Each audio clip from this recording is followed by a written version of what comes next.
¿Sabías que uno de los monarcas más poderosos de la historia fue retratado como un demonio cuya sombra oscurece su legado todavía hoy?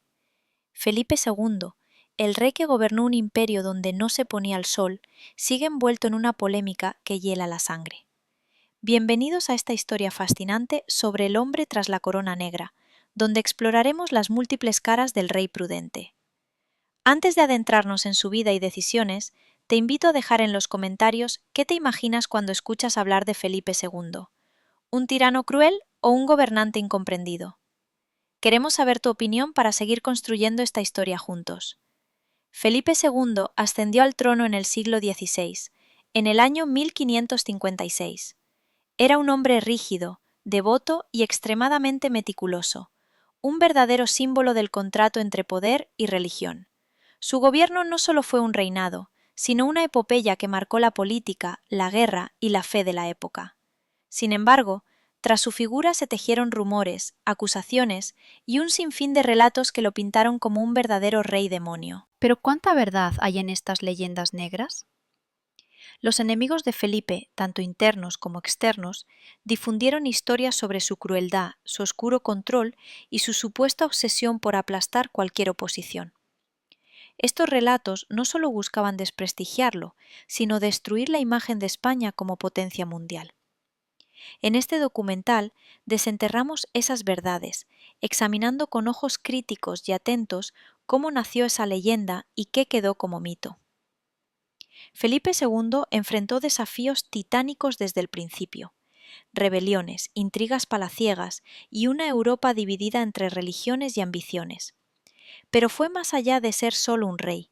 Representó la lucha de una nación por consolidarse como un imperio global. En el camino dejó una estela de controversias y sombras que hasta hoy despiertan debates.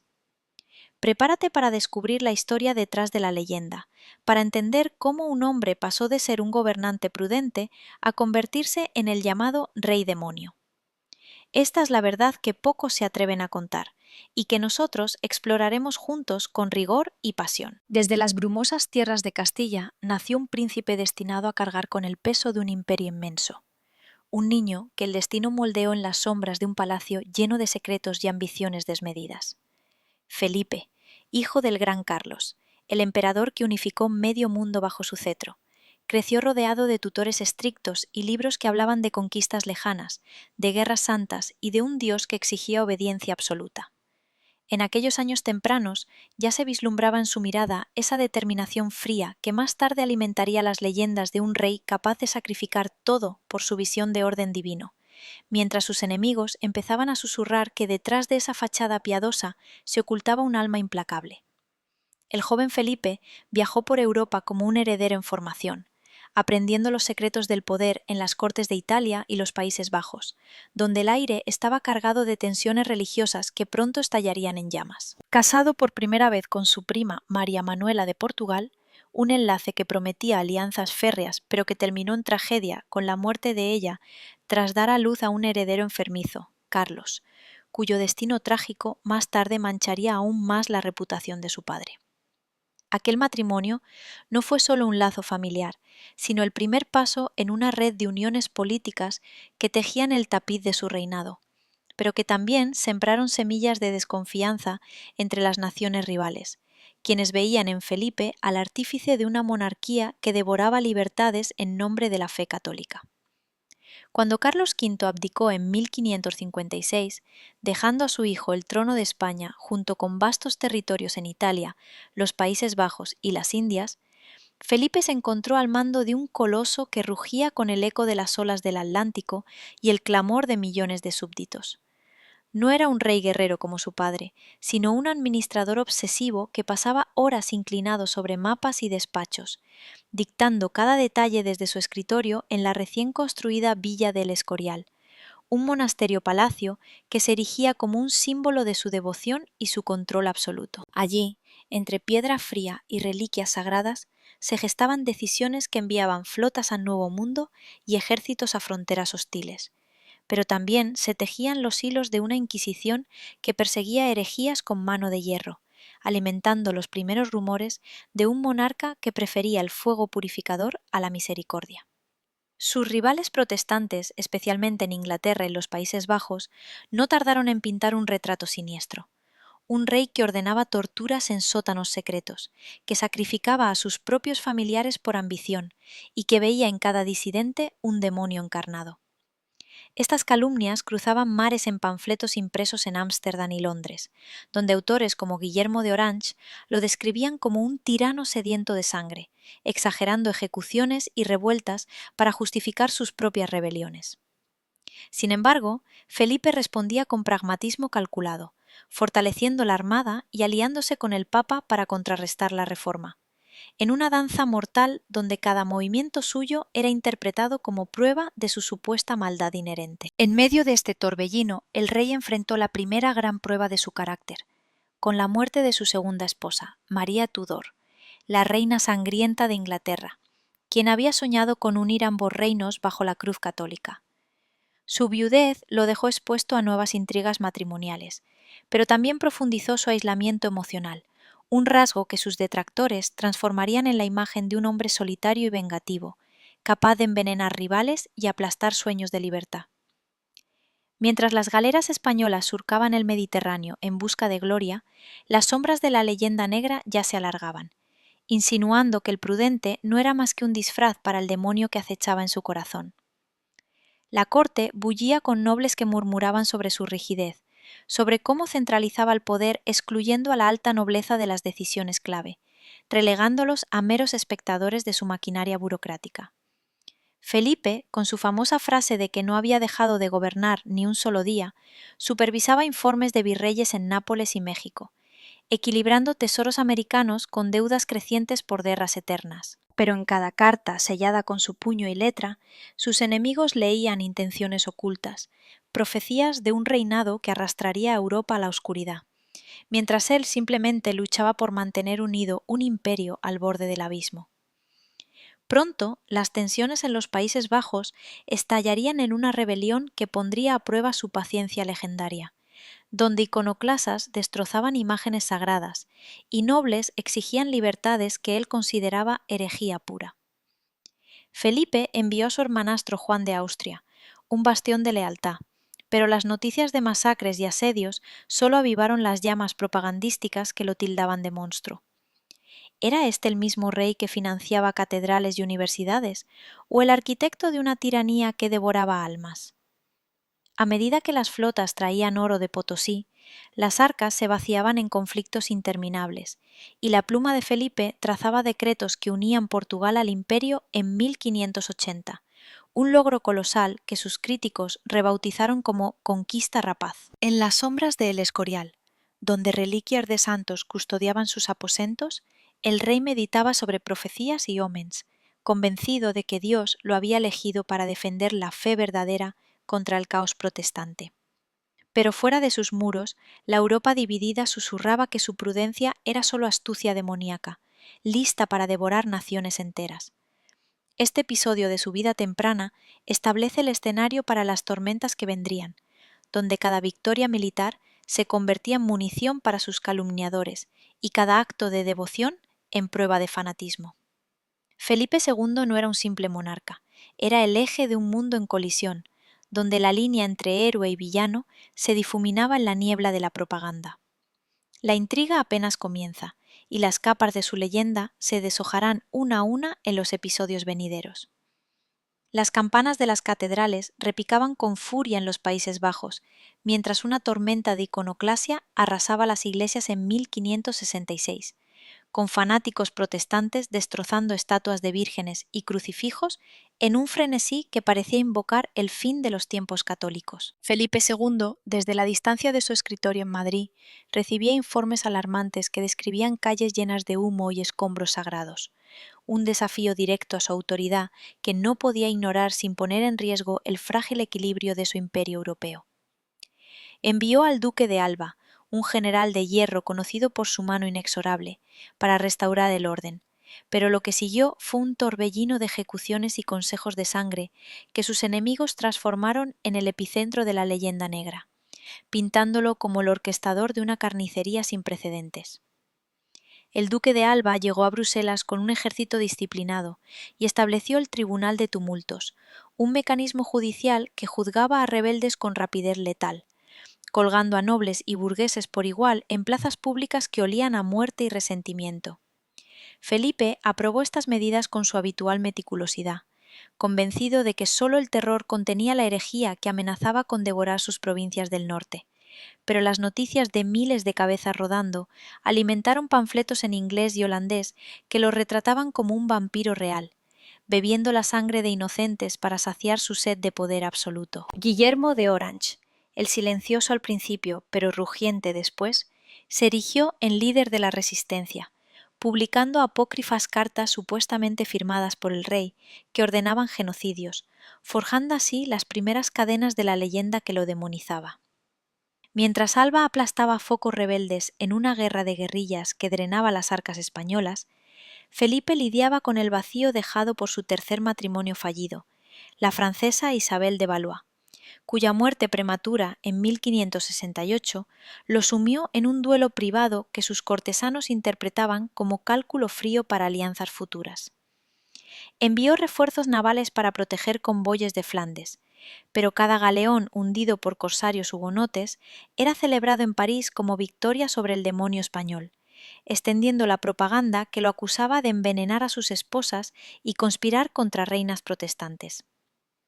El rey, inmerso en misas diarias y confesiones exhaustivas, veía en estos reveses pruebas de una conspiración divina que exigía mayor vigilancia, ordenando a inquisidores rastrear luteranos en Sevilla y Valencia con la misma precisión que usaba para catalogar reliquias en el Escorial. La rebelión neerlandesa se enquistó como una herida supurante, con ciudades como Haarlem resistiendo asedios brutales donde hambre y cañones decidían destinos, y Felipe, al enterarse de las masacres mutuas, reforzó su creencia en la necesidad de un catolicismo monolítico para salvar almas errantes.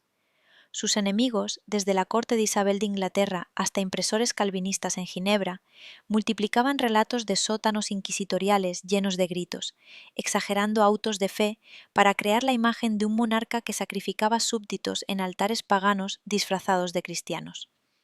Sin embargo, en las cartas privadas del rey se revelaba un hombre atormentado por la distancia, delegando en gobernadores pero revisando cada informe con obsesión, temiendo que la debilidad llevara al colapso de su visión universal. En 1572, la pacificación de Genoveva bajo Alba pareció un triunfo,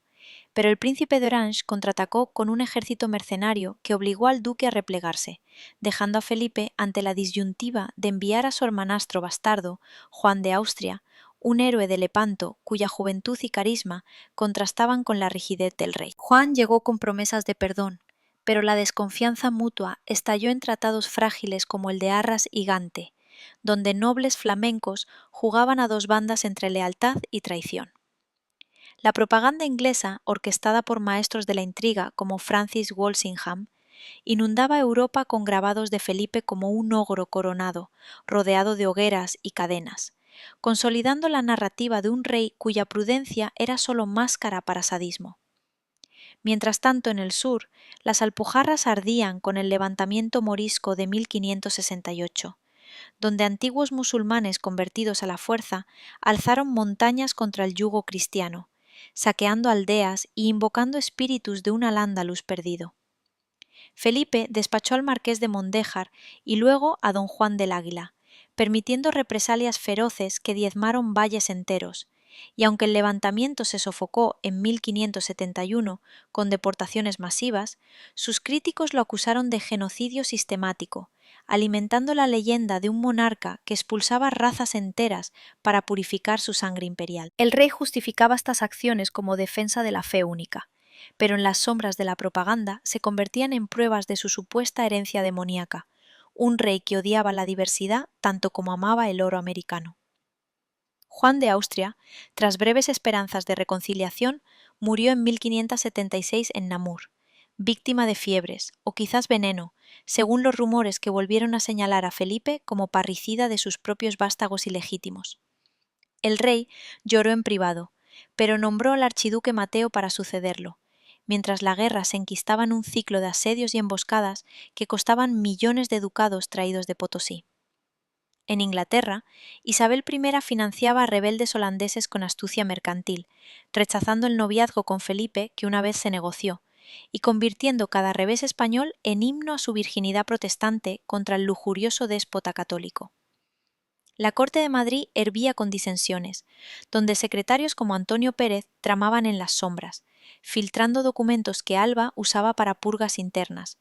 y Felipe, al descubrir traiciones, ordenaba arrestos que sus enemigos exageraban como orgías de venganza. El Escorial se llenaba de ecos de plegarias por la unidad perdida, mientras flotas mediterráneas vigilaban turcos y berberiscos, recordando la gloria de Lepanto, pero anticipando desastres mayores.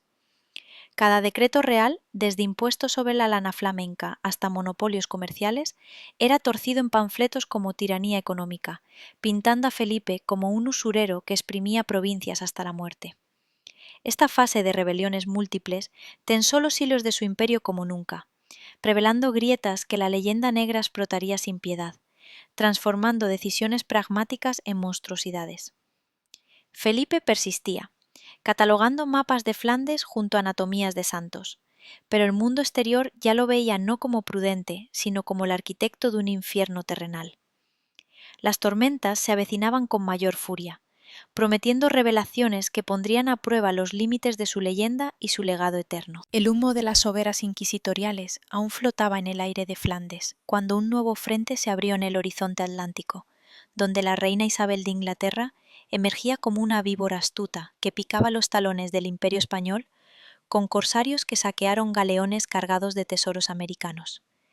Felipe II, con su visión de un catolicismo unificado que abarcara desde Lisboa hasta las Indias, vio en la protestante Isabel no solo a una rival política, sino a una hereje que protegía a rebeldes holandeses y desafiaba la supremacía de su fe con una flota que danzaba sobre olas impredecibles. Envió emisarios secretos a su corte para proponer matrimonio en 1559, un lazo que uniría coronas y aplacaría guerras. Pero ella jugó con la oferta como gato con ratón,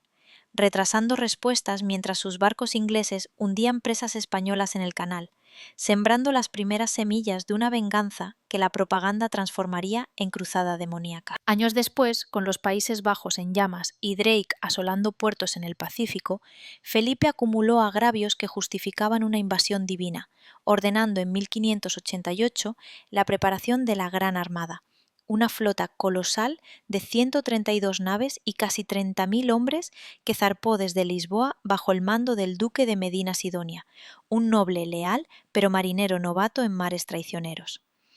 Los ingleses, alertados por espías en la corte española, incendiaron barcos anclados en Cádiz un año antes, retrasando planes y avivando rumores de que el rey sacrificaba a marinos inocentes en un ritual de conquista sangrienta, mientras panfletos londinenses lo caricaturizaban como un monje loco dirigiendo tormentas desde su celda en el Escorial.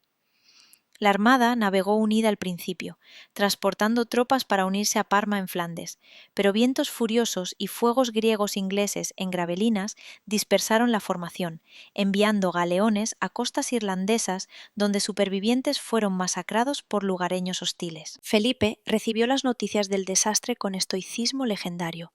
murmurando que no había sido un revés, sino un designio providencial que castigaba pecados del reino.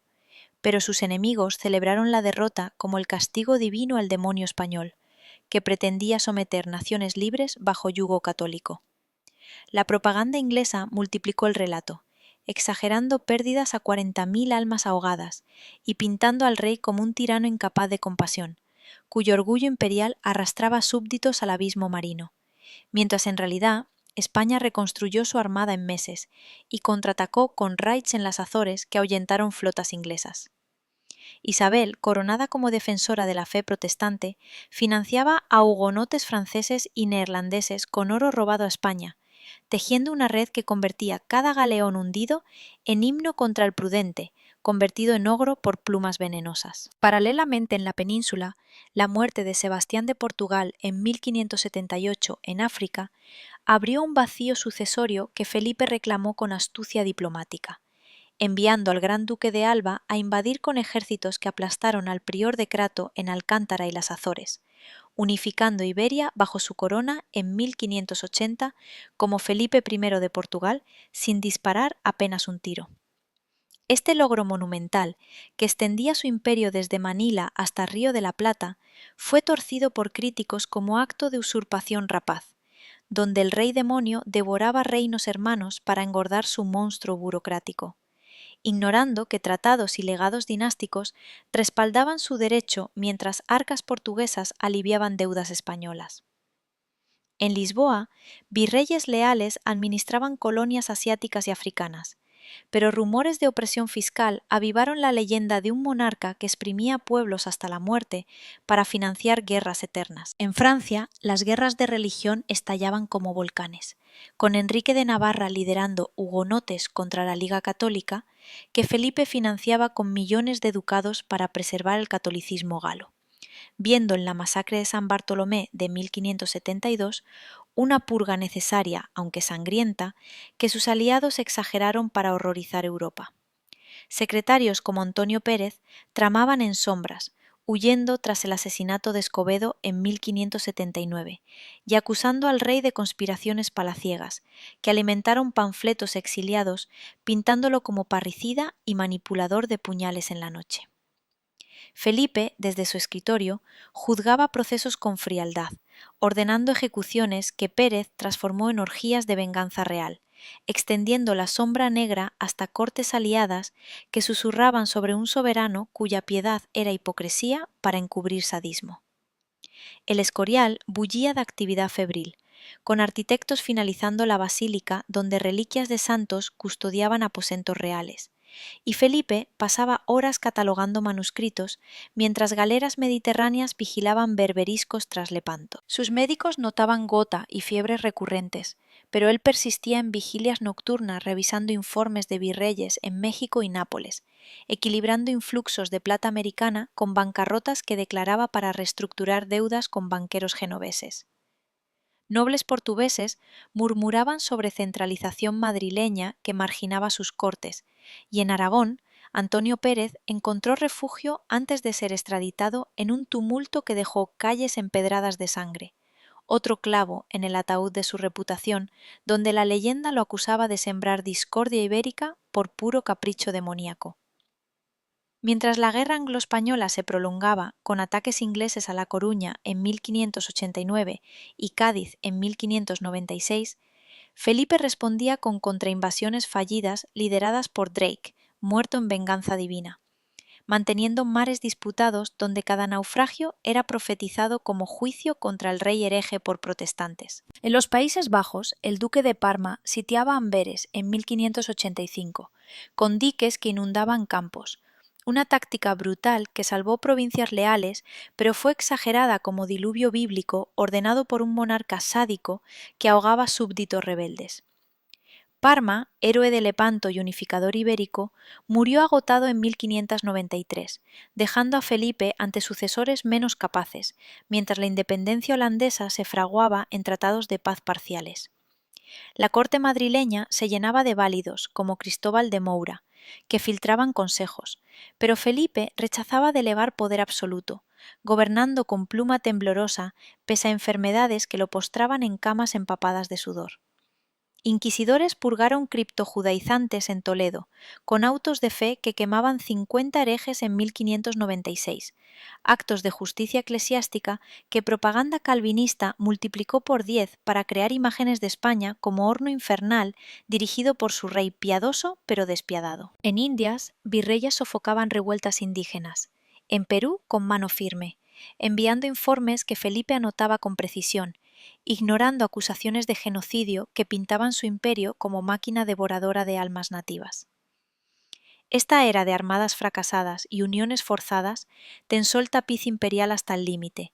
donde cada triunfo portugués o victoria parcial en Flandes era opacado por desastres navales que la leyenda negra eternizó como pruebas irrefutables de la maldición sobre Felipe. Él meditaba en capillas solitarias, convencido de que Dios probaría su fe con reveses antes de la gloria final.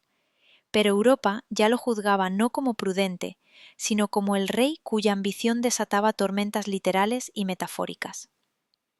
Las sombras se espesaban hacia su ocaso, prometiendo revelaciones que desentrañarían el mito del demonio en sus últimos alientos. Los últimos años de Felipe II estuvieron marcados por una mezcla inconfundible de poder absoluto, desgaste personal y tensiones crecientes que comenzaban a desgarrar el vasto imperio que había heredado. El rey, que desde su juventud había vivido para gobernar con mano firme y ojos vigilantes, se encontraba envejecido y enfermo, pero su voluntad seguía siendo inquebrantable. Desde su retiro en el Escorial, aquel monasterio-palacio que simbolizaba no solo su fervor religioso, sino también su dominio absoluto, Felipe controlaba cada rincón de sus reinos, sin ceder ni un ápice de autoridad al cada vez más reducido círculo de válidos y consejeros. Su obsesión por la pureza de la fe católica y la unidad territorial seguía guiando sus acciones con una mezcla de fanatismo y pragmatismo, que lo hacía un enigma para sus contemporáneos y un icono oscuro para sus enemigos. La situación política no daba tregua. Las sombras de la rebelión neerlandesa persistían, y aunque con dureza militar el duque de Parma había recuperado muchas provincias, la independencia real de los Países Bajos parecía inevitable, alimentada tanto por razón como por la propaganda que convertía cada asesinato o juicio en un acto de tiranía universal. Además, los ataques ingleses en el mar y por tierra seguían asolando las costas españolas, golpeando la economía y sumiendo a la nación en una crisis financiera que Felipe intentaba paliar con medidas cada vez más estrictas y gravosas, sin lograr contener el viento implacable de la oposición y la decadencia. Su palacio era un hervidero de intrigas, donde Antonio Pérez y otros conspiradores tejían conspiraciones que tensaban aún más la cuerda de la estabilidad. A pesar de todo, Felipe consolidó la unificación de la península ibérica tras incorporar definitivamente Portugal a su corona, un hecho sin precedentes que lo elevó como el monarca más poderoso de su tiempo. Sin embargo, este acto imperial también trajo consigo resistencias internas y la necesidad de sofocar al separatismo con mano dura, especialmente en regiones como Aragón, donde las libertades tradicionales chocaban con la voluntad centralizadora del rey. La represión de los moriscos tras su levantamiento en 1568 terminó de sellar una época marcada por la expulsión de comunidades enteras y la reconciliación forzada con una visión unidimensional del catolicismo, que provocó no solo rebeliones, sino también un lento declive económico por la pérdida de población productiva. En el terreno personal, Felipe II vivió su retiro con un brillo apagado. Sus matrimonios, 5 en total, le dejaron con una herencia complicada, entre hijas y herederos que debían mantener la continuidad de un imperio amenazado por fuerzas externas e internas. La muerte de su cuarto y quinto esposa, junto a problemas de salud como la gota y recurrentes fiebres, lo confinaban frecuentemente a sus aposentos, donde repasaba minuciosamente cada informe de sus virreyes dispersos por América, Italia y Asia, demostrando una energía mental que desmentía su fragilidad corporal. Aun así, era un hombre profundamente solitario, desconfiado y temeroso de las traiciones, lo que le llevaba a un régimen de espionaje intenso y un control riguroso sobre la nobleza y los funcionarios del reino. En 1598, cuando la muerte ya parecía acecharlo, Felipe II sintió el peso de su legado con un sentimiento mezclado de orgullo y amargura. Su reinado había sido testigo del cénit del poder español, de conquistas que extendieron su influencia a todos los continentes conocidos, y sin embargo, también del inicio de un lento pero inexorable declive, prendido por las llamas de guerras interminables, rebeldías y leyendas negras que lo pintaban como el rey demonio. Murió el 13 de septiembre, dejando un reino inmenso pero cansado, un imperio que sus enemigos prometían derribar, y su posteridad debatiría entre la figura de un tirano o la de un monarca visionario, más humano de lo que la leyenda permitía reconocer. Este episodio final no solo revela al hombre detrás de la corona, sino también el entramado complejo de política, religión, guerra y propaganda que construyó la leyenda negra. Felipe II, entre luces y sombras, entre devoción y crueldad, cerró un ciclo histórico que todavía hoy nos invita a reexaminar la historia con ojos críticos, más allá de los mitos y las calumnias que durante siglos ensombrecieron su nombre. El reinado de Felipe II dejó profundas huellas en la historia de España y Europa, marcando una era de contraste intenso entre esplendor imperial y creciente decadencia. Internamente, su gobierno se caracterizó por el establecimiento de un poder absoluto y centralizado, que redujo drásticamente la influencia de la alta nobleza en las decisiones políticas, manteniendo un control férreo sobre los órganos de gobierno y el Parlamento, conocidos como las Cortes. A la vez, la Inquisición se convirtió en un instrumento esencial de su régimen, utilizado para erradicar cualquier oposición religiosa o política, incluso llegando a realizar ejecuciones masivas en autos de fe, donde se empleaban métodos crueles y despiadados para extirpar la herejía. Felipe II prohibió a los españoles estudiar en el extranjero y restringió severamente la circulación de literatura teológica, intentando aislar al reino del contagio protestante. Este clima autoritario fomentó el miedo y la desconfianza en la sociedad española, contribuyendo a su aislamiento cultural y político. En la península, la cuestión de los moriscos, musulmanes convertidos forzadamente al cristianismo, representó un grave conflicto social y económico. Su levantamiento en 1568 fue aplastado con brutalidad por las tropas enviadas por Felipe, que permitió saqueos y masacres, y finalmente ordenó la expulsión masiva de estas comunidades, muchas de las cuales fueron vendidas como esclavas o desplazadas a regiones remotas. Estas medidas, aunque consideradas victorias en la corte, tuvieron consecuencias desastrosas para la economía española,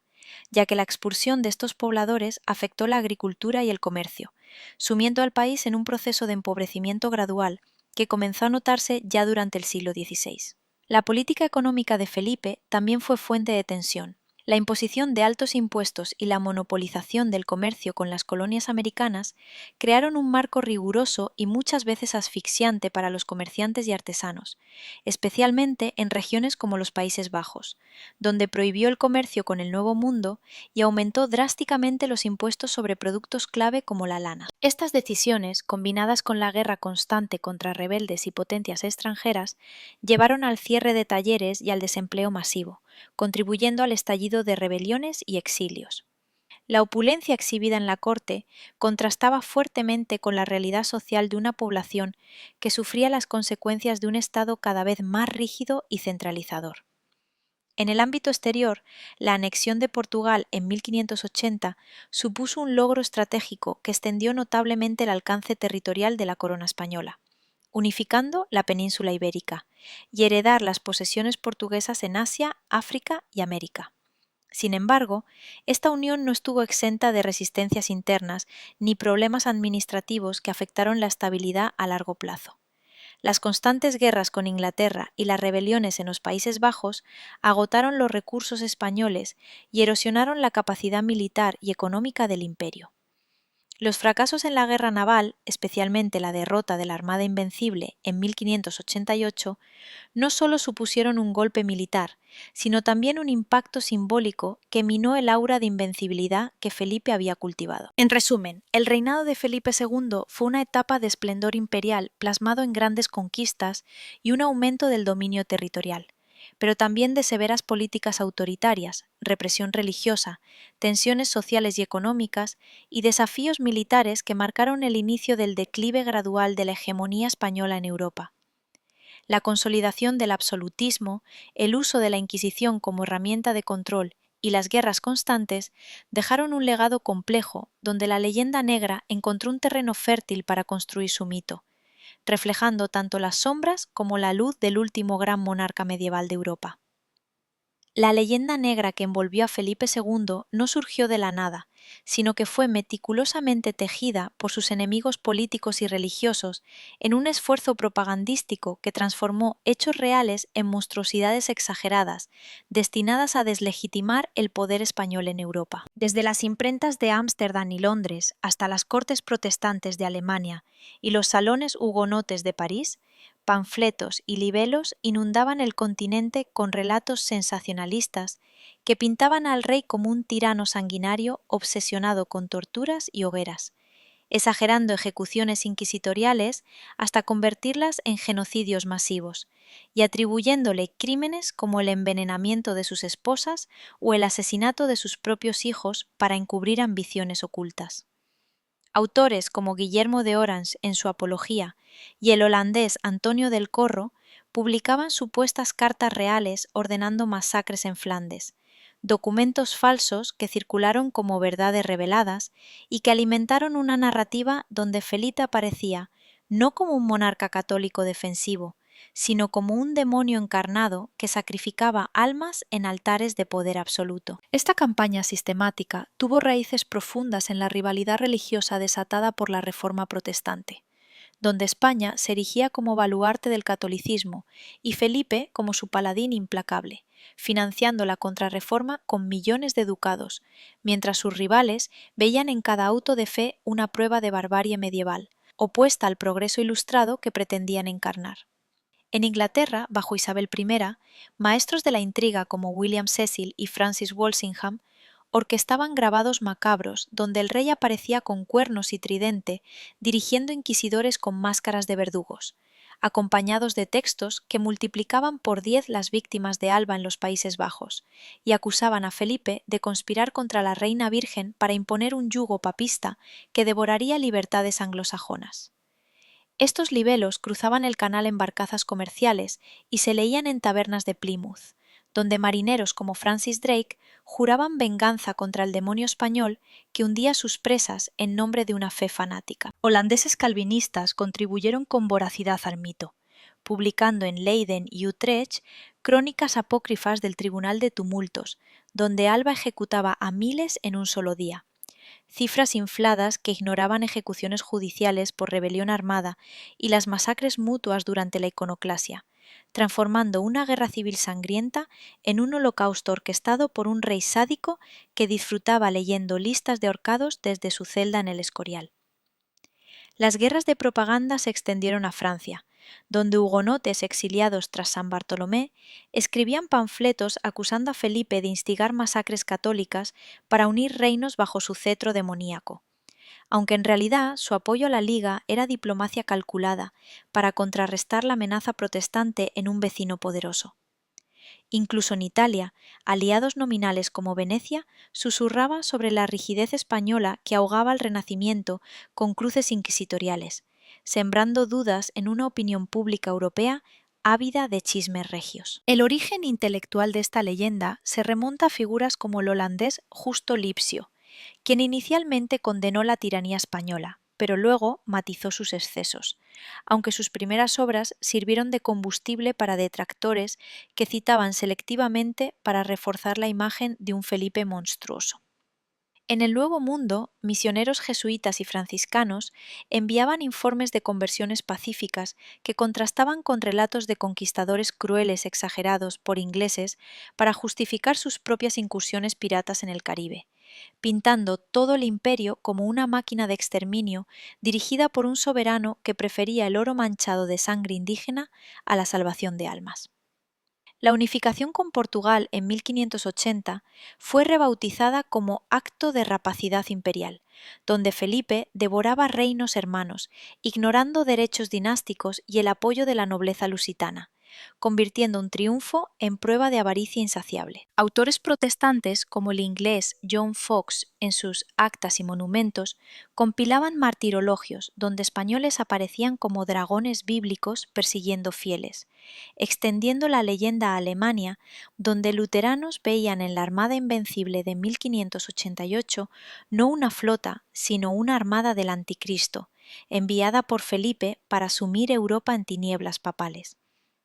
Estos textos se traducían al latín y holandés, circulando en universidades de Heidelberg y Basilea, donde estudiantes memorizaban anécdotas de torturas en sótanos madrileños que nunca existieron, forjando generaciones educadas en el odio a la España negra. Felipe respondía indirectamente fortaleciendo academias como la de Historia en el Escorial y protegiendo cronistas leales, pero la velocidad de la imprenta protestante superaba sus esfuerzos, dejando un legado tóxico que perduraría siglos. En las cortes otomanas y francesas, espías multiplicaban rumores de que el rey sacrificaba niños moriscos en rituales secretos para invocar tormentas contra Inglaterra, mezclando miedos medievales con política contemporánea para aislar diplomáticamente a España. Nobles exiliados como Antonio Pérez, tras su fuga en 1590, publicaban memorias venenosas desde París, acusando a Felipe de parricidios y orgías palaciegas, textos que Enrique IV de Francia distribuía para justificar su conversión y alianzas antihabsburguesas. Esta maraña de falsedades no solo debilitó la posición española, sino que creó un arquetipo cultural del español cruel, que influiría en literatura posterior, desde Shakespeare retratando conspiraciones españolas, hasta Voltaire ridiculizando la Inquisición como farsa demoníaca.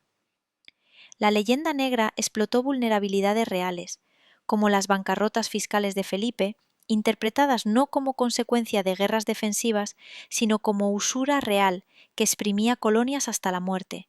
con plata de Potosí fundida en cruces para hogueras imaginarias. En los Países Bajos independientes, tras 1584, escuelas enseñaban la apología de Orange como evangelio histórico, perpetuando el mito de un rey que ordenó genocidios para aplastar libertades calvinistas. Felipe, en sus últimos días, meditaba sobre profecías apocalípticas, convencido de su misión divina. Pero la Europa protestante ya lo había condenado en tribunales de opinión pública, donde la verdad histórica se ahogaba en tinta negra. Esta maquinaria propagandística no distinguía entre hechos y ficción, convirtiendo la derrota de la Armada en milagro divino contra el demonio español y las revueltas moriscas en pruebas de intolerancia racial. Un legado que oscurecería el esplendor cultural de la España áurea, con siglo de oro ignorado por sus calumniadores. La intriga de cómo nació este mito demoníaco revela no solo la astucia de los enemigos de Felipe, sino la fragilidad de la reputación regia en una era de imprentas y exilios, preparando el terreno para desmontar capa por capa sus supuestas monstruosidades en episodios venideros, donde la verdad histórica emergerá de las sombras. Mientras la propaganda protestante tejía su red de calumnias alrededor de Felipe II, la Inquisición española emergía como el blanco perfecto para exageraciones que la convertían en un monstruo de hogueras eternas y torturas infernales, aunque en realidad funcionaba como tribunal eclesiástico con procedimientos legales que incluían apelaciones y confesiones voluntarias mucho más frecuentes que ejecuciones públicas.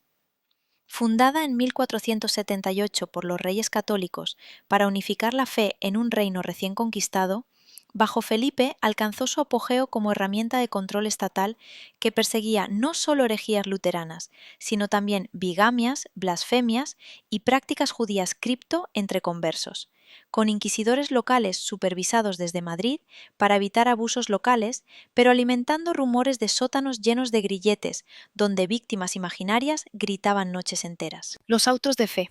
Ceremonias solemnes en plazas soleadas donde penitentes vestían sanbenitos amarillos y algunos herejes recalcitrantes ardían en garrote vil antes de la llama. Se exageraban en panfletos holandeses como bacanales de sadismo real, donde el rey presidía personalmente quemando miles, cuando cifras reales hablaban de unas 3.000 ejecuciones en 40 años por todo el imperio, menos del 1% de los procesados que optaban por abjurar y pagar multas. Felipe utilizaba este organismo con precisión quirúrgica para purgar disidencias que amenazaban la unidad confesional de su vasto dominio, enviando a México y Perú inquisidores que castigaban idolatrías indígenas mezcladas con catolicismo sincrético. Pero sus enemigos ingleses multiplicaban relatos de autos de fe americanos como sacrificios aztecas revividos bajo corona española, ignorando que misioneros franciscanos bautizaban millones y construían catedrales sobre templos paganos con métodos pacíficos en su mayoría. En Sevilla, foco de luteranos importados por mercaderes flamencos, procesaron a cientos en 1560, confiscando bienes que engrosaban arcas reales para guerras santas, pero propaganda calvinista transformaba confiscaciones legales en robos sistemáticos de viudas y huérfanos, pintando al rey como un leviatán que devoraba fortunas para financiar armadas demoníacas. La realidad mostraba índices de reincidencia bajos, gracias a vigilancia comunitaria y predicadores dominicos que convencían más que torturaban. Pero la imagen negra perduraba en grabados, donde inquisidores con capuchas arrastraban nobles a mazmorras que rara vez existían fuera de calabozos temporales. En los Países Bajos, la introducción de la Inquisición española en 1560 provocó la iconoclasia como reacción violenta, con calvinistas destrozando altares en Gante y Amberes, mientras Alba respondía con consejos de sangre que ejecutaban a líderes por sedición armada, no solo herejía, cifras infladas a decenas de miles por cronistas rebeldes que omitían ahorcamientos mutuos durante revueltas. Felipe veía en estos tribunales la defensa última contra un protestantismo que despedazaba su imperio desde dentro, ordenando moderación tras excesos iniciales, pero delegando en virreyes leales que priorizaban orden público sobre piedad excesiva, lo que sus detractores torcían en prueba de un monarca indiferente al sufrimiento humano.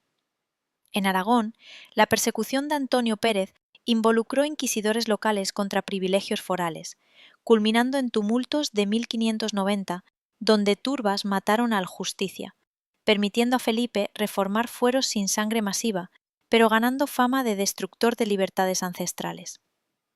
La leyenda exageraba métodos como el potro o la toca hasta convertirlos en norma diaria, cuando se usaban solo en casos resistentes y con límites eclesiásticos que prohibían muerte bajo tormento, contrastando con ejecuciones sumarias protestantes en Ginebra bajo Calvino o hogueras hugonotes en Francia. Felipe financiaba teólogos como Fray Luis de Granada para contrarrestar propaganda con tratados que defendían la Inquisición como misericordia, que salvaba almas del infierno eterno.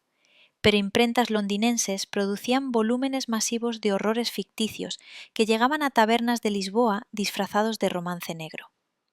En Italia, virreyes napolitanos usaban variantes locales contra brujas y sodomitas, medidas sanitarias disfrazadas de purga herética, que propaganda veneciana atribuía al rey español como exportador de fanatismo ibérico. Internamente, la Inquisición censuraba libros protestantes en frontera pirenaica, quemando Biblias de Lutero, pero permitiendo Erasmo y humanistas tolerados, protegiendo un siglo de oro con Cervantes y Lope de Vega que florecía pese a índices, aunque críticos lo veían como estéril por ausencia de voces disidentes. Felipe asistía a autos menores en Valladolid, impresionando cortesanos con piedad estoica más que deleite sádico, pero exiliados como el humanista Antonio de Nebrija filtraban anécdotas distorsionadas a París, donde se convertían en evangelio antiespañol. Esta institución, vital para cohesión imperial en era confesional, se convertía en el corazón latiendo de la leyenda negra, donde cada San Benito era cuerno demoníaco y cada relajado al brazo secular prueba de un rey cuya prudencia ocultaba overas internas. La complejidad de su uso revelaba no monstruosidad, sino estrategia de supervivencia en mundo dividido por credos en guerra, donde España soportaba sola el peso católico contra coaliciones protestantes. Inquisidores como el gran inquisidor Niño de Guevara, retratado por el Greco, encarnaban rigor dominico, pero víctimas reales eran minoría frente a reconciliados que volvían a misa con flagelos simbólicos. La propaganda ignoraba apelaciones al Papa y indultos reales, enfocándose en espectáculos para horrorizar opinión ilustrada emergente que veía en Felipe rezago gótico opuesto a razón renacentista. Así, la Inquisición pasaba de baluarte a espantajo, alimentando un mito eterno que oscurecía reformas administrativas y culturales del prudente. En América, procesos contra encomenderos abusivos protegían indígenas más que oprimían, con las casas defendiendo derechos nativos en consejos indianos presididos por Felipe, pero ingleses pirateando informes falsificaban masacres para justificar colonias caribeñas. Esta distorsión sistemática convertía justicia confesional en tiranía universal, preparando terreno para desmitificar en próximos episodios cómo la realidad matizada desafía al demonio fabricado por plumas rivales. Las llamas de la leyenda ardían altas, pero la verdad histórica aguardaba su turno para iluminar sombras. La política exterior de Felipe II se desplegó como una red ambiciosa destinada a defender la fe católica y consolidar la hegemonía española en un continente agitado por guerras religiosas y ambiciones imperiales que ponían a prueba cada fibra de su determinación inquebrantable. Desde el primer momento de su reinado, el rey identificó a la creciente amenaza otomana como un peligro existencial para el Mediterráneo cristiano, organizando en 1561 la Santa Liga con Venecia y el Papado, bajo el mando de su hermanastro Juan de Austria, cuya flota aplastante destrozó a los turcos en Lepanto el 7 de octubre de 1571, en una batalla naval que salpicó el mar de sangre infiel, y elevó el prestigio español a cimas legendarias, aunque no logró expulsarlos definitivamente de Chipre ni Túnez. Esta victoria resonó en cortes europeales como eco de cruzadas renacidas, pero Felipe, pragmático hasta la médula, reconstruyó galeras perdidas mientras corsarios berberiscos seguían asaltando costas andaluzas, obligándolo a vigilias eternas sobre mapas que trazaban rutas de convoyes desde Argel hasta Malta, donde cada galeón representaba no solo poderío, sino supervivencia ante un enemigo que juraba venganza eterna. En paralelo, los Países Bajos se convirtieron en el talón de Aquiles de su imperio europeo, donde nobles flamencos y calvinistas radicales desafiaban su autoridad centralizadora con peticiones de libertades forales que él interpretaba como puertas abiertas a la herejía luterana infiltrada desde Alemania. Envió al duque de Alba en 1567 para imponer orden con un consejo de tumores que juzgaba sediciones armadas. Pero la iconoclasia de 1566, que destrozó altares en Amberes y Bruselas, provocó un ciclo de represalias donde Parma sitiaba ciudades rebeldes con diques ingeniosos que inundaban campos fértiles, recuperando el sur católico mientras el norte declaraba independencia en 1581 bajo Guillermo de Orange, asesinado en 1584 por un fanático realista. Felipe persistía con refuerzos constantes, pese a bancarrotas fiscales que declaraba en 1575 y 1577, equilibrando plata americana con deudas genovesas en una guerra de desgaste que sus enemigos propagandísticos convertían en genocidio flamenco, aunque cifras reales hablaban de combates equilibrados con masacres mutuas. Francia representaba otro tablero de ajedrez mortal, donde guerras de religión entre hugonotes y la Liga Católica alineaban a Felipe con los Guisa contra Enrique de Navarra, enviando en 1589 tropas a París, que sitiaban la ciudad durante la jornada de Arques, donde el futuro Enrique IV maniobraba con astucia bearnesa.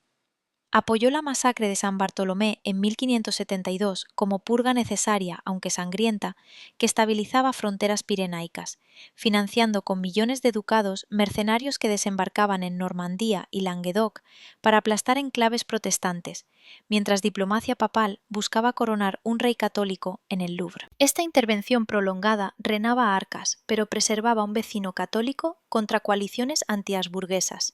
culminando en Vervins en 1598, con paces que liberaban manos españolas para frentes atlánticos,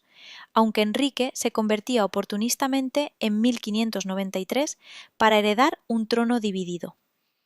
Inglaterra emergía como el enemigo naval definitivo, con Isabel I protegiendo rebeldes holandeses y autorizando a Drake y Hawkins a saquear galeones en Cádiz y las Indias Occidentales, donde el pirata inglés capturó la flota de plata en San Juan de Ulúa en 1568. Agravios que Felipe acumulaba como coronas de espinas para justificar la Gran Armada de 1588, lanzada contra una herejía que ejecutaba católicos como Campion en Tibor. Negociaciones matrimoniales fallidas desde 1559 se torcían en propaganda donde la reina virgen se erigía como baluarte protestante contra el déspota español, culminando en fuegos griegos en Gravelinas que dispersaron la flota en tormentas providenciales que Felipe aceptaba como designio divino mientras reconstruía astilleros en Santander para raids en las Azores que hundían naves inglesas en 1591. Esta guerra sin cuartel convertía océanos en campos de batalla, donde cada convoy americano era presa disputada por galeras reales y corsarios de Plymouth. La Unión Ibérica de 1580 con Portugal, tras la muerte sin herederos de Sebastián en Alcazarquivir, ampliaba dominios desde Brasil hasta Macao, incorporando rutas asiáticas que virreyes de Goa defendían contra holandeses y portugueses rebeldes, aunque resistencias en las Azores requerían intervenciones como la de Santa Cruz, que sofocaba separatistas con cañones y promesas de fueros respetados. Felipe gobernaba desde Lisboa, con cortes separadas, para calmar nobleza lusitana, unificando península sin conquista sangrienta que propaganda francesa rebautizaba como anexión rapaz, ignorando legitimidad dinástica avalada por el Papa. En Italia, virreyes de Nápoles y Milán repelían incursiones otomanas mientras subsidios a Piamonte contrarrestaban franceses en Saboya, manteniendo el guantelete italiano como barrera contra invasiones transalpinas. Esta maraña de alianzas y confrontaciones tejía un imperio donde Felipe equilibraba cruzadas mediterráneas con guerras atlánticas, delegando en válidos como Gran Vela, pero revisando despachos con obsesión que agotaba cuerpos pero preservaba unidad católica en era de reformas. Enemigos coaligaban en ligas aragonesas contra Habsburgo, pero él respondía con paces calculadas, como Cateau-Cambrésis en 1559, que sellaban paces con Francia antes de estallar en Flandes. Plata de Potosí financiaba esta epopeya, aunque inflación galopante y monopolios comerciales asfixiaban súbditos, preparando declive que Leyenda Negra atribuía a tiranía en vez de ambición visionaria. Cada expedición desde Lepanto hasta las Indias reflejaba convicción mesiánica de Felipe como azote de herejes elegido por Dios, contrastando con Realpolitik, que negociaba con sultanes marroquíes y toleraba judíos portugueses para comercio africano. Propaganda protestante torcía estas complejidades en fanatismo ciego, pero realidad mostraba maniobras maestras que posponían colapsos hasta su muerte, dejando un legado de mares disputados y fronteras tensas, donde España aún rugía como león herido. Las intrigas diplomáticas se entretejían con batallas navales en tapiz que definía su prudencia como sinónimo de tenacidad implacable, preparando clímax donde mito demoníaco chocaría con verdades imperiales en el episodio final de esta saga histórica. En los umbrales de la muerte, Felipe II se enfrentaba a un imperio tambaleante, pero aún imponente, donde las sombras de enfermedades crónicas y reveses militares se entretejían con un legado de conquistas que desafiaban el tiempo, y la propaganda que lo demonizaba sin piedad. Desde las profundidades del Escorial, aquel coloso de granito erigido como faro de su devoción inquebrantable, el rey pasaba noches enteras inclinado sobre pilas de informes que llegaban de virreyes exhaustos en México y Nápoles, dictando respuestas con mano temblorosa, marcada por la gota, que lo postraba en camas empapadas de sudor frío, mientras cortesanos susurraban sobre un soberano cuyo cuerpo flaqueaba, pero cuya mente seguía tejiendo hilos de control absoluto sobre continentes enteros. En 1596, cuando corsarios ingleses liderados por Essex asaltaron Cádiz, incendiando almacenes de vino y dejando calles humeantes, Felipe ordenó represalias inmediatas que enviaban galeras a las Azores, donde emboscaron la flota de Drake, matando al pirata en venganza providencial que él interpretaba como juicio divino contra herejes que saqueaban convoyes americanos cargados de plata potosina, esencial para sostener guerras eternas. Sus últimos años estuvieron salpicados de tragedias familiares que avivaron rumores palaciegos de maldiciones hereditarias, con la muerte de su hija Catalina Micaela en Saboya y el deterioro de su heredero Felipe III, un joven apocado educado en aislamiento monástico que contrastaba con la rigidez paterna, pero heredaba un trono minado por deudas colosales, acumuladas en bancarrotas declaradas 4 veces para renegociar con genoveses, mientras inflación galopante devoraba salarios de jornaleros en Castilla. En Portugal, virreyes sofocaban motines en Goa y Luanda, donde holandeses emergentes disputaban rutas asiáticas, obligando a Felipe a despachar refuerzos que cruzaban océanos en flotas escoltadas por galeones blindados, aunque tormentas atlánticas hundían presas valiosas, avivando acusaciones de tiranía económica que exprimía colonias indígenas hasta la extenuación. Nobles aragoneses, aún resentidos por la extradición de Antonio Pérez en 1590, tramaban en Zaragoza contra fueros ancestrales que el rey reformaba con tropas castellanas, ejecutando al justicia en tumultos sangrientos que propaganda francesa convertía en masacres sistemáticas, aunque cifras reales hablaban de decenas caídas en defensa de unidad peninsular. En Francia, la paz de Vervins, firmada en 1598, liberaba fronteras pirenaicas tras sitio fallido a Amiens, donde Enrique IV maniobraba con conversión oportunista, que Felipe aceptaba con pragmatismo estoico, reconociendo en el Bearnés un católico nominal que preservaba equilibrio continental contra otomanos renovados en Hungría.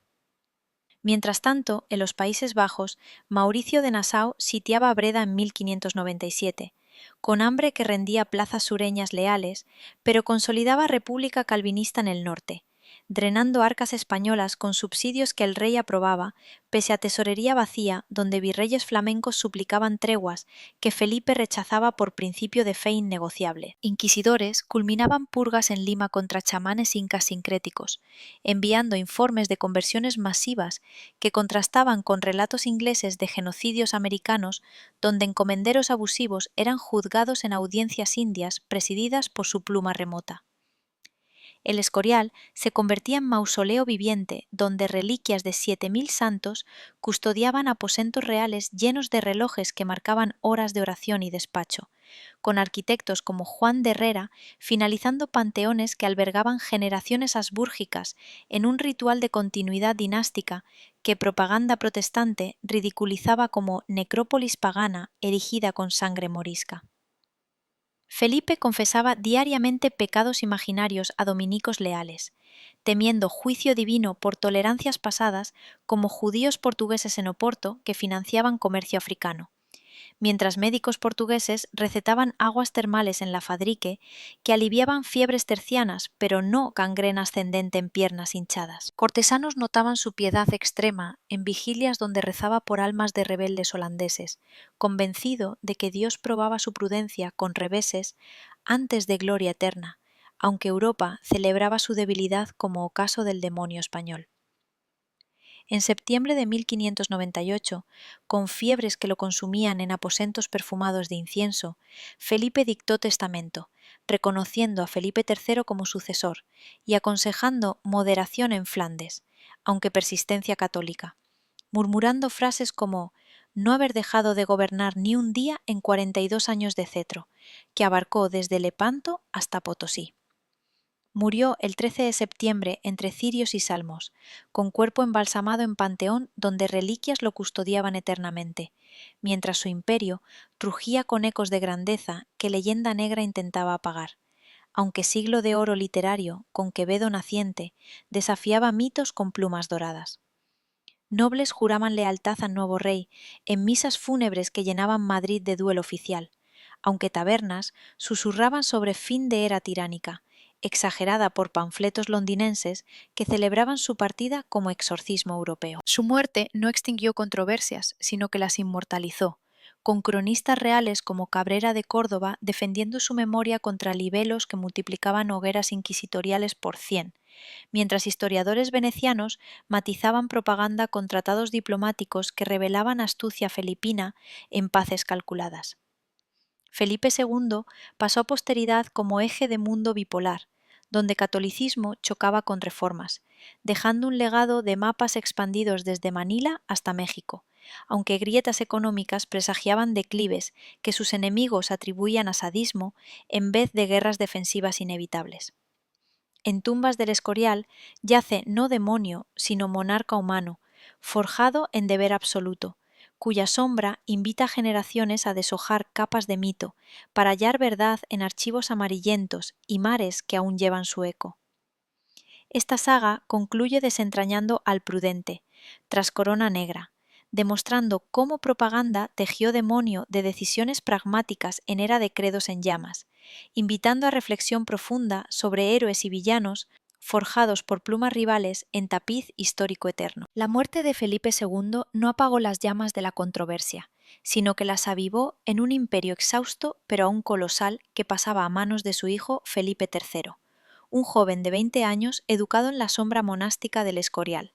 donde aprendió devoción más que destreza política, delegando desde el primer día el peso del cetro en válidos como el duque de Lerma, cuyo ascenso transformaba la corte madrileña en un nido de favoritismos que prolongaban sombras paternas, mientras propaganda protestante celebraba el fin del demonio con brindis en Ámsterdam. Felipe III heredaba un reino donde arcas vacías por guerras flamencas y armadas atlánticas exigían paces desesperadas, firmando en 1604 el Tratado de Londres con Inglaterra, que silenciaba cañones ingleses en Cádiz a cambio de comercio libre, aunque corsarios como Raleigh seguían acechando galeones americanos, aliviando tensiones navales pero no borrando agravios acumulados desde Drake, que sus enemigos usaban para perpetuar mitos de tiranía asbúrgica. Lerma, maestro de intrigas palaciegas, impulsaba esta Pax Hispánica extendiéndola a la tregua de los 12 años con las Provincias Unidas en 1609,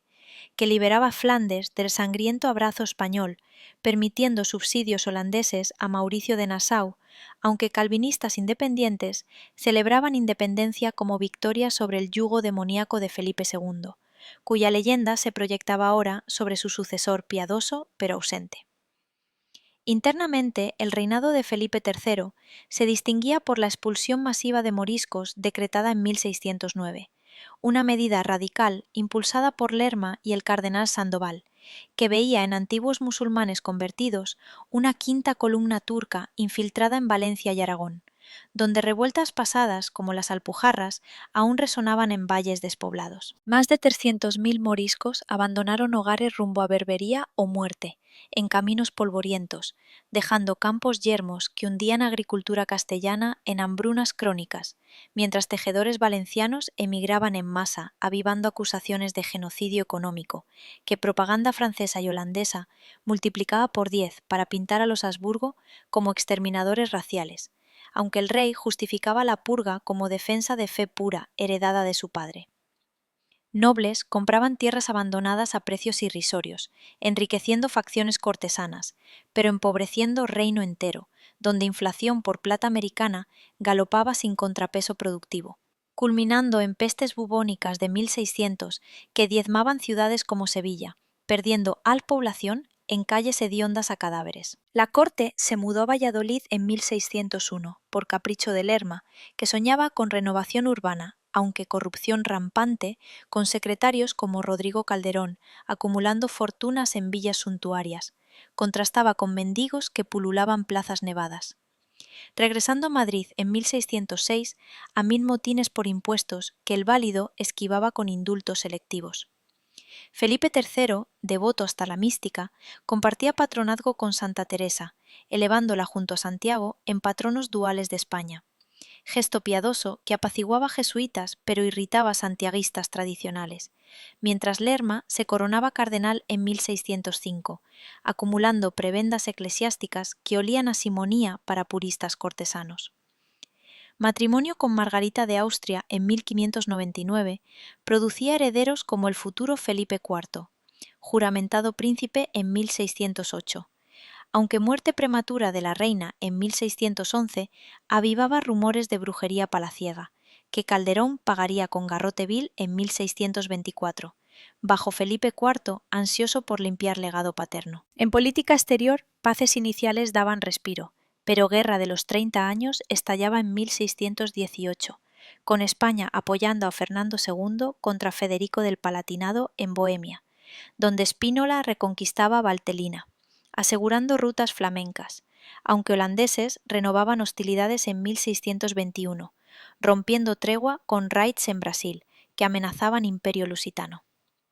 Matrimonios dobles con Francia. En 1613 unían infantes españoles a Borbones, sellando alianzas contra turcos en Hungría, donde arcabuceros imperiales aplastaban otomanos en presagios de Viena futura,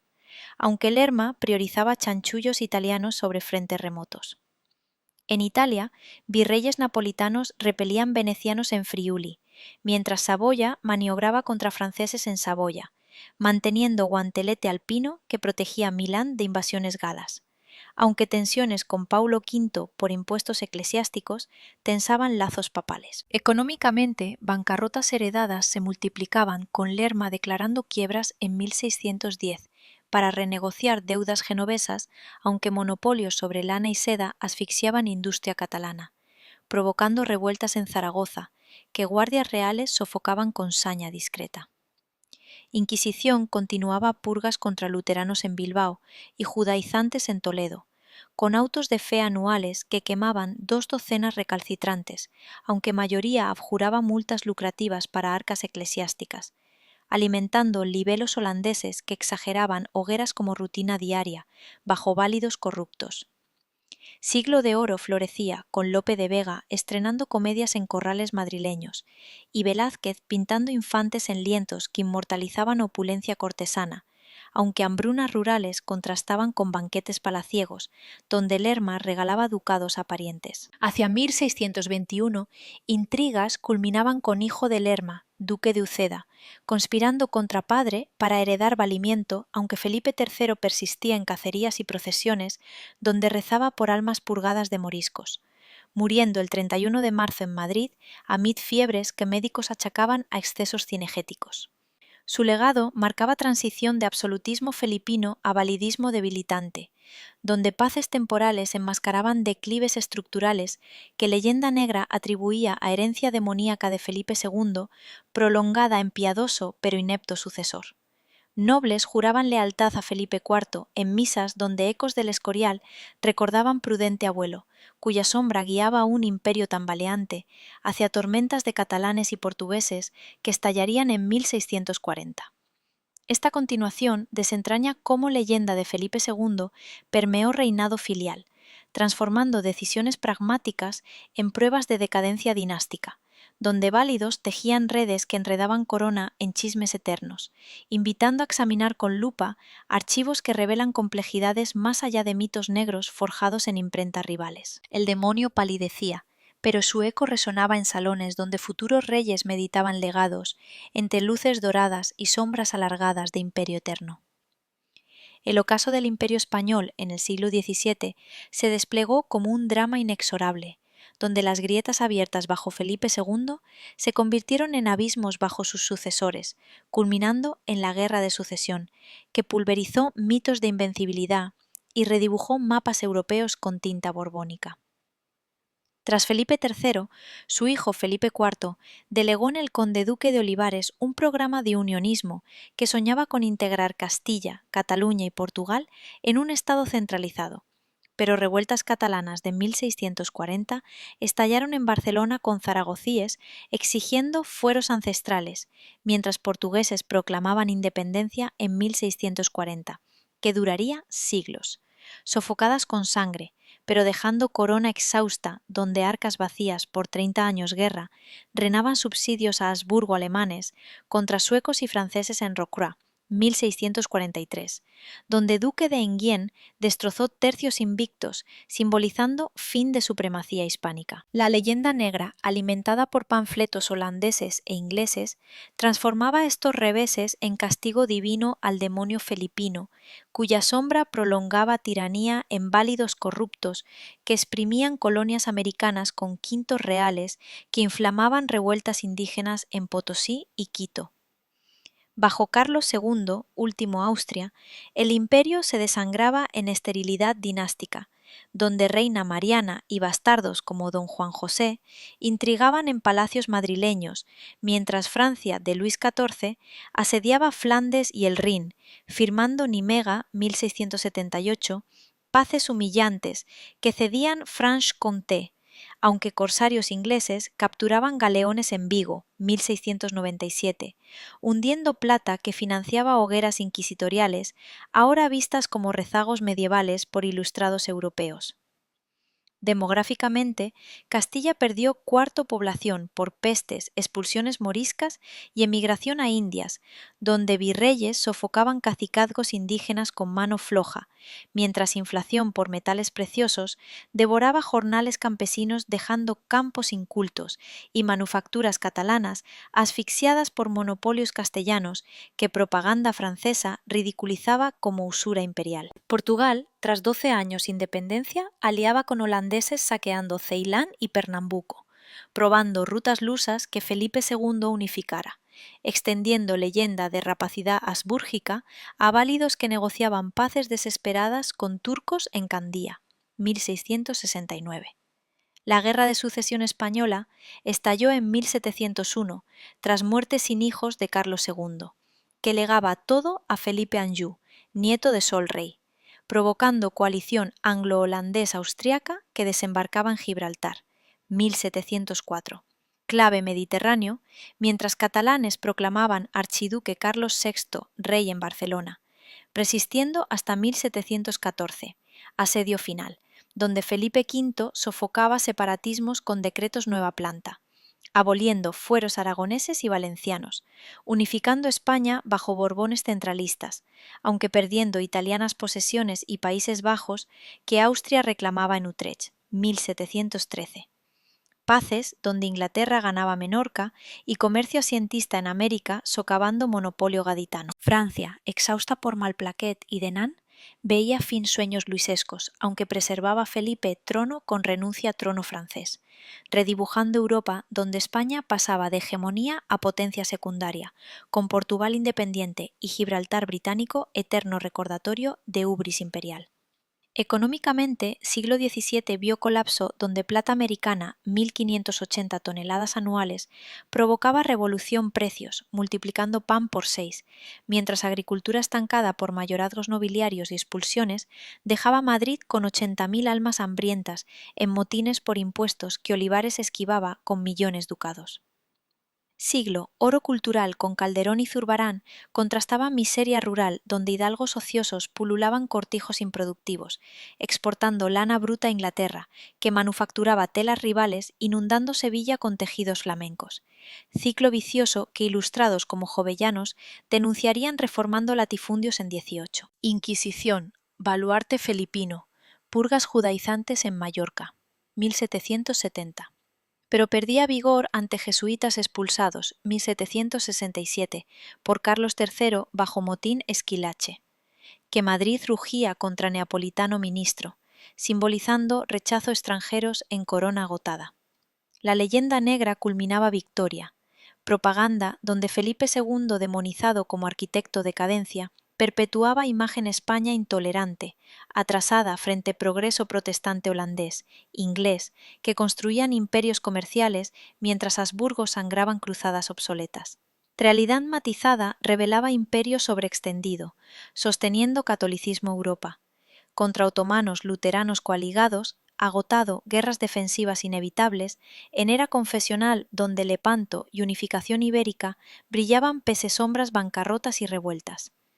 Felipe IV firmaba Westfalia, 1648, reconociendo independencia holandesa, silenciando cañones flamencos, aunque Portugal escapaba. Abrazo ibérico definitivo. Esta saga concluye desmontando mito demoníaco capa a capa, revelando Felipe II no tirano, sino prudente, forjado deber absoluto que elevó España cenit mundial, pagando precio, guerras eternas y propaganda venenosa que eclipsó siglo oro eterno. Imperio cayó, no maldición, sino agotamiento estructural, donde válidos, revueltas y rivales coaligados erosionaron coloso arcilla, pies, legando reflexión, héroes históricos juzgados, plumas contemporáneas que tejen leyendas negras perdurables, invitando espectadores repensar sombras, luces, pasado con ojos críticos, más allá calumnias seculares. Fin serie. Historia continúa, mares eternos.